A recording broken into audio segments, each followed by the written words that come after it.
Good afternoon, children. Sit down. ऊष्मा का प्रभाव, हम लोग जो टॉपिक कर रहे हैं उसका नाम है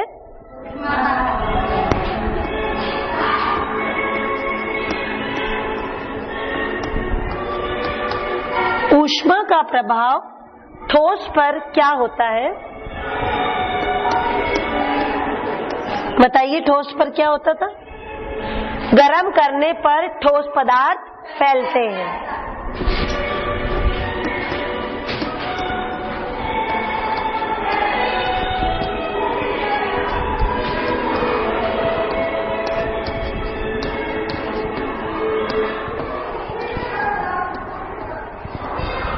गरम करने पर ठोस फैलते हैं और ठंडा करने पर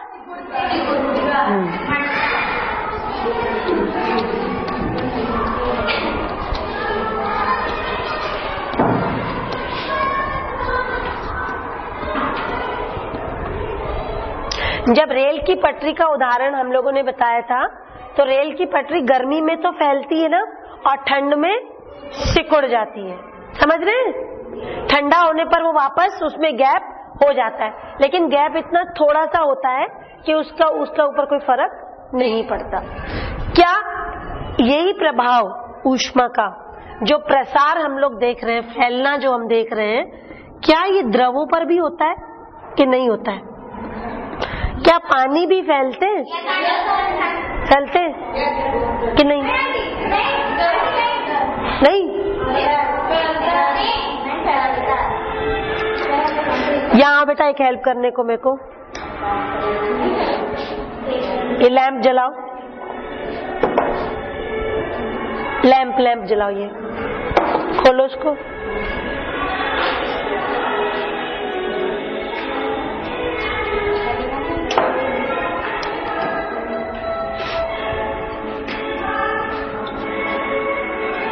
ये पानी दिख रहा है लाल रंग का, और ये क्या है? कॉर्क, नली, ढक्कन।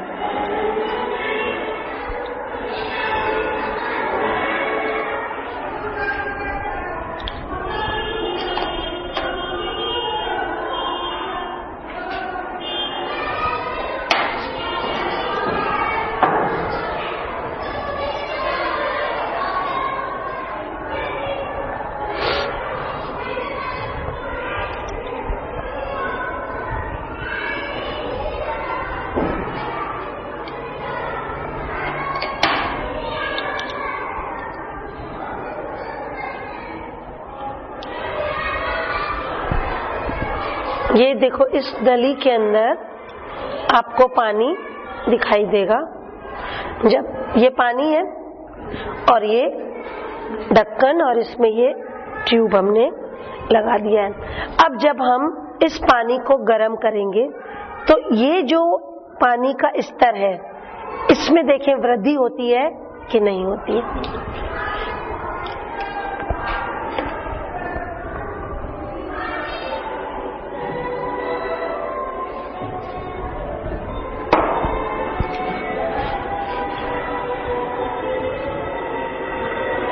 ये देखो, ये पानी यहाँ तक आ गया,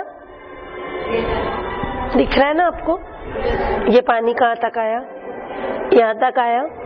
अगर हम इसको गर्म करते हैं तो इसका जो स्तर है वो ऊपर उठ जाएगा। हाँ बेटा,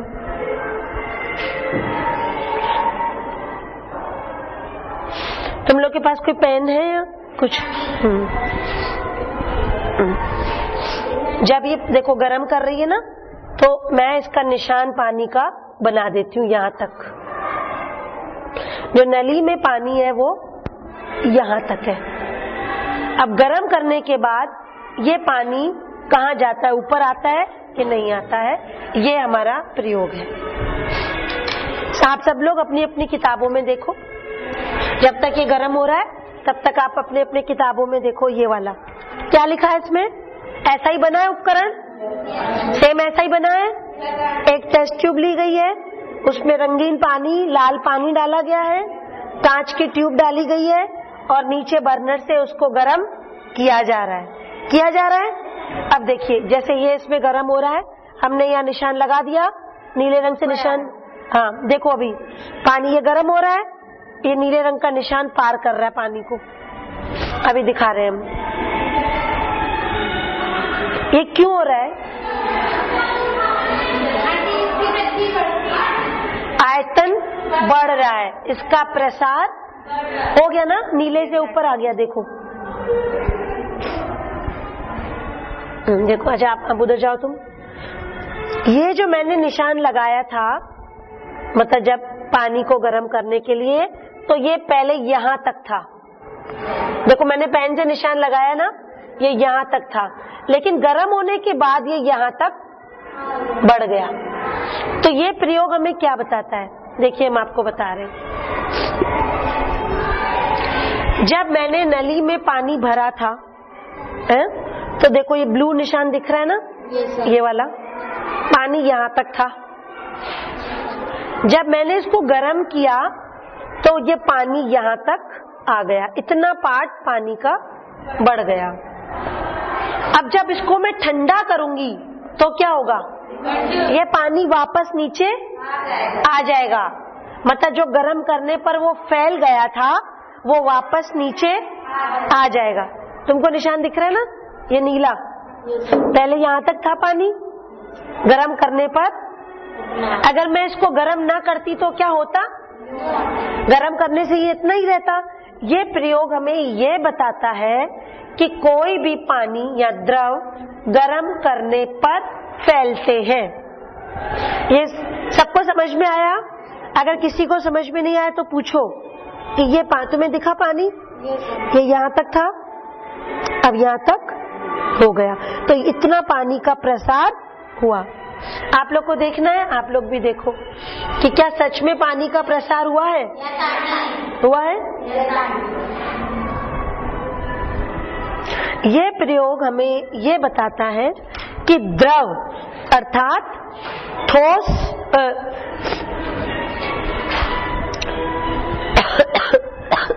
गरम करने पर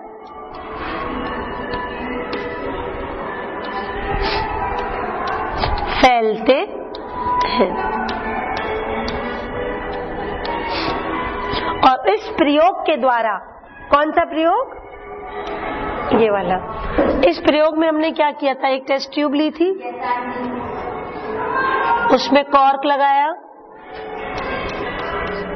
उसमें हमने एक ट्यूब डाली और इसमें हमने रंगीन पानी भरा। पानी का स्तर यहां तक था, जब गरम किया तब पानी का स्तर बढ़ गया, इतना पार्ट बढ़ गया। इसको क्या करने पर?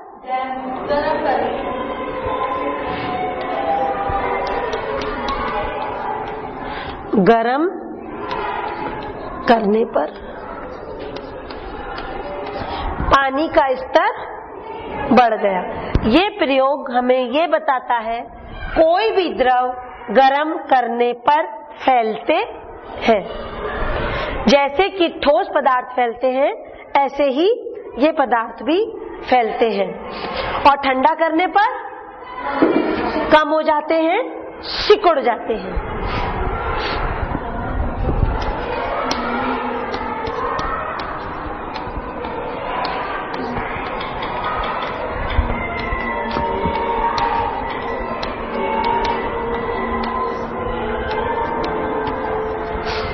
अब ये बताओ, जैसे हमने ठोस पर ऊष्मा का प्रभाव देखा, द्रव पर ऊष्मा का प्रभाव देखा, क्या गैस में भी ऐसा होता है? होता है? कोई उदाहरण?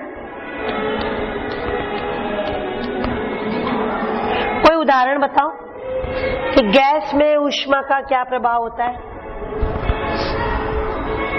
इसका भी एक एक्सपेरिमेंट होता है, लेकिन उस एक्सपेरिमेंट को करने में बहुत ज्यादा टाइम चाहिए। जैसे ये टेस्ट ट्यूब है, अगर मैं इसके अंदर पानी भरूं है, और इसको खूब गर्म करूं और इसके ऊपर मैं ये गुब्बारा लगा दूं, है, तो ये गुब्बारा क्या होगा, है, जैसे ऐसे ये किया मैंने, है, और इसको गर्म करूं तो ये गुब्बारा थोड़ा सा फूल, तो कैसे फूलेगा, जो अंदर हवा है ना वो गर्म हो गई और गर्म होकर बाहर निकलने की कोशिश करेगी, जब बाहर निकलने की कोशिश करेगी तो ये गुब्बारा फूल जाएगा। करके देखें, लेकिन ये करना मतलब बहुत, क्योंकि इसमें जो हवा है बहुत कम है, जो छोटी टेस्ट ट्यूब है ना इसमें हवा बहुत कम है, इसको करने के लिए हमें बड़े एपरेटस की जरूरत पड़ती है, या बड़े से गर्म पानी की नाद या गर्म पानी का पॉट जिसके अंदर की मैं इस टेस्ट ट्यूब को रख सकूं, तो वो टेस्ट ट्यूब गर्म होगी तो अंदर का गैस गर्म होगा और ये गुब्बारा फूलने लगेगा। वैसे हम लोग कोशिश थोड़ी सी कर सकते हैं कि इसमें, जैसे एक्सपेरिमेंट यही है कि किसी भी कांच की नली में या कांच के ट्यूब में एक गुब्बारा रखें और उसको गर्म करें, तो गैस जब गर्म होगी तो ऊपर उठती है, ऊपर उठती है कि नीचे जाती है, कोई उदाहरण बताओ, इसको बेटा जलाओ जुबैदा। आपको कैसे पता चला कि गैस गर्म करने पर ऊपर उठती है? हाँ, जब धुआं होता है तो कहाँ जाता है, ऊपर, धुआं गर्म होता है। देखिए इसमें थोड़ा सा फटने का भी डर होता है कि ये बंद है ना, इसलिए मैं बहुत थोड़ा सा ही करके दिखाऊंगी कि ये खाली, मतलब खाली टेस्ट ट्यूब को गर्म कर रहे हैं ना हम लोग, तो इसकी हवा को गर्म करना है मुझे।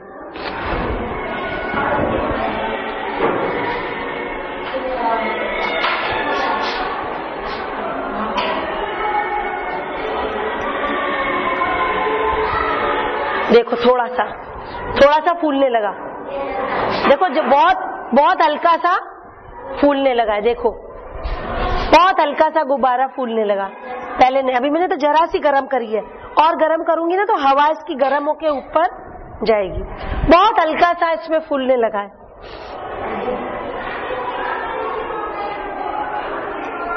ये देखो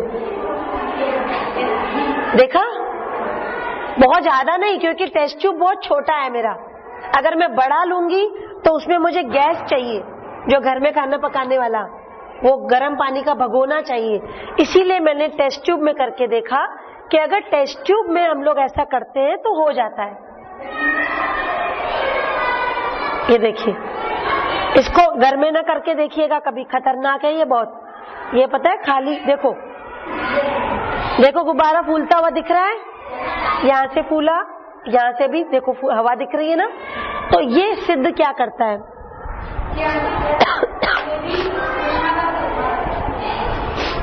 गैस भी फैलती है, गरम करने पर गैस भी फैलती है। अब आप अगर ये उदाहरण देखना चाहते हो, देखो गुब्बारा फूल रहा है कि नहीं फूल रहा है, इन्होंने क्या किया, बोतल को गर्म पानी के पॉट में रख दिया, तो अंदर की हवा गर्म हो गई, हवा गर्म होकर गुब्बारा फूलने हो रहा है कि नहीं, चित्र में देखा, ये गुब्बारा फूल रहा है। इससे क्या निष्कर्ष निकला, गैस भी गर्म करने पर फैलती है और ठंडा करने पर, देखो ये गुब्बारा फिर से सिकुड़ने भी लगेगा, देखिए ठंडा हो गया ना, टेस्ट ट्यूब ठंडी हो गई, ये वापस गैस नीचे चली गई, गरम करूंगी फिर फैल जाएगी। इसका एक आप अगर करना चाहो तो एक बहुत अच्छा एक्सपेरिमेंट है, घर पर कर सकते हो।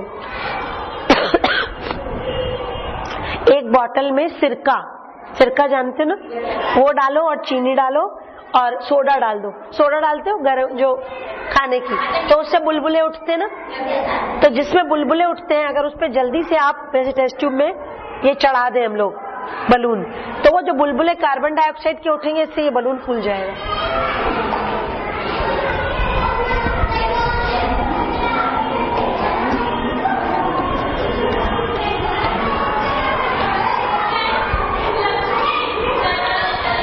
लोगों ने प्रेशर कुकर की सीटी तो देखी होगी, वो भी तो भाप है। जब कुकर में बहुत सारी गैस बन जाती है, भाप बन जाता है, तो वो फैलता है ना, तभी जो कुकर की सीटी ऊपर उठती है और वो गैस पूरी बाहर आ जाती है।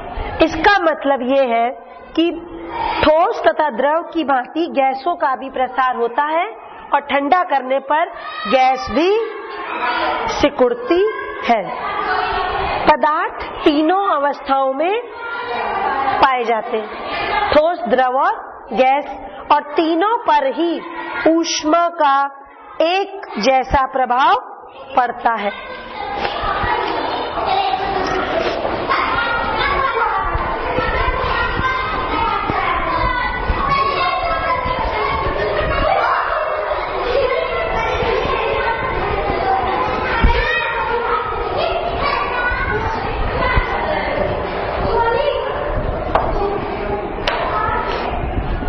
अब हम आपको आज एक नई टर्म बताने जा रहे हैं, एक नया टॉपिक।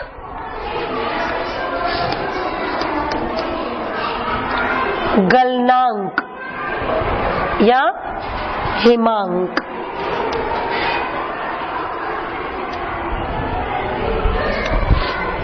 हिम क्या होता है? हिम शब्द क्या होता है? हिम क्या होता है? बर्फ। अंक, हिम और अंक को मिला के बना हिमांक। गलनांक मतलब गलना। उसको इंग्लिश में क्या कहते हैं? Melting point. आपको मालूम है कि बर्फ कब पिघलती है?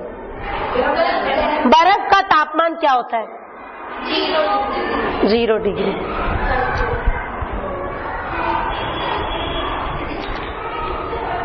ये क्या है? थर्मामीटर।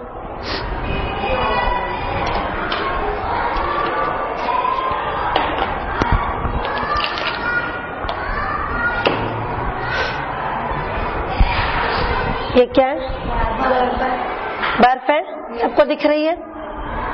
हमें ये पता करना है कि ये बर्फ कितने तापमान पर पिघलती है।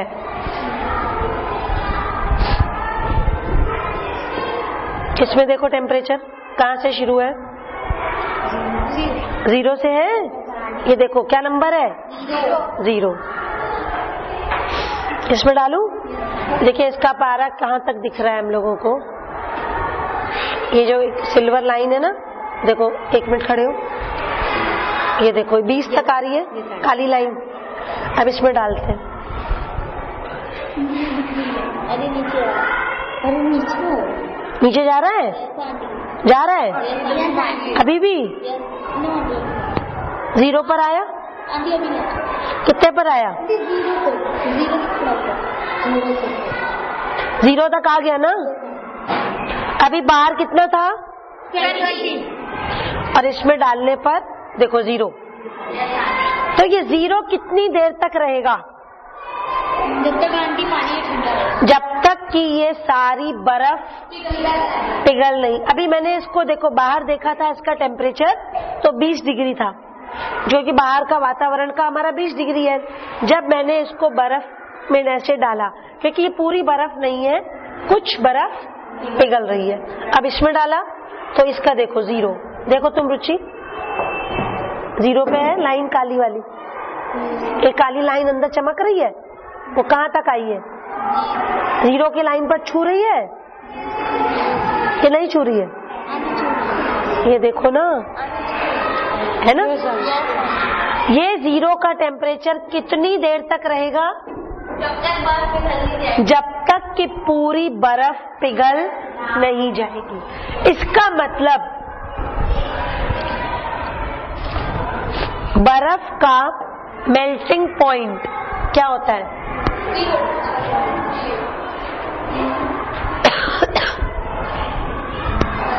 कोई भी पानी अगर हम 0 डिग्री तक ठंडा करें तो वो बर्फ बन जाता है।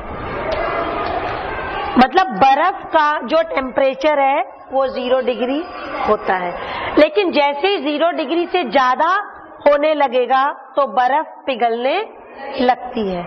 उस पॉइंट को जिस पर बर्फ पिघलने लगती है हम उसको उसका गलनांक कहते हैं। जैसे आजकल आप लोग सब लोग वनस्पति, डालडा, चॉकलेट, जो जमने वाली चीजें होती हैं उनका इस्तेमाल करते हो घर पे, तो आजकल वो सब जमे हुए क्यों हैं? जो बालों में गिरी का तेल लगाते हैं आजकल वो जमा हुआ है ना। जैसे जैसे गर्मी का मौसम आएगा वो पिघलता। तो ऐसा क्यों है? ऐसा क्यों हो रहा है? क्योंकि ठंड का मौसम है, तापमान कम है, तापमान कम होने की वजह से वो चीज जम जाती है, इसीलिए उसका जो गलनांक है वो ज्यादा है और जो टेम्परेचर है वो कम है। तो 0 डिग्री पर जो होती है बर्फ जमती है, तो हम इसका गलनांक क्या कहेंगे बर्फ का? 0 डिग्री से ज्यादा, जैसे 1 डिग्री, 2 डिग्री। अच्छा, इसका पॉइंट्स में भी हम लोग कह सकते हैं। अब आप ये कहोगे कि इसका पानी है और बर्फ दोनों का टेम्परेचर 0 आ रहा है, मतलब जब तक कि पूरी बर्फ पिघल नहीं जाएगी इसका टेम्परेचर 0 ही रहेगा। कोई भी ऐसी वस्तु जिस पर वह ठोस अवस्था से द्रव अवस्था में बदल जाए उसको हम उसका गलनांक कहते हैं। वह तापमान जिस पर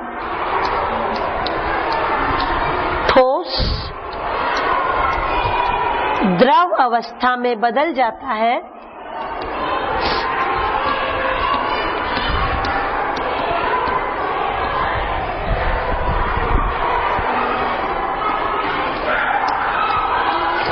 वह उसका गलनांक कहलाता है। हिमांक हमने इसीलिए लिखा है कि वो बर्फ के लिए इस्तेमाल किया जा रहा है।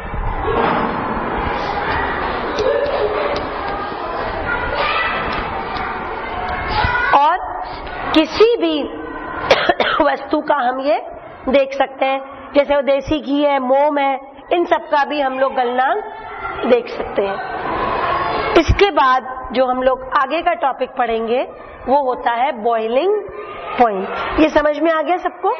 Melting point. Thank you children.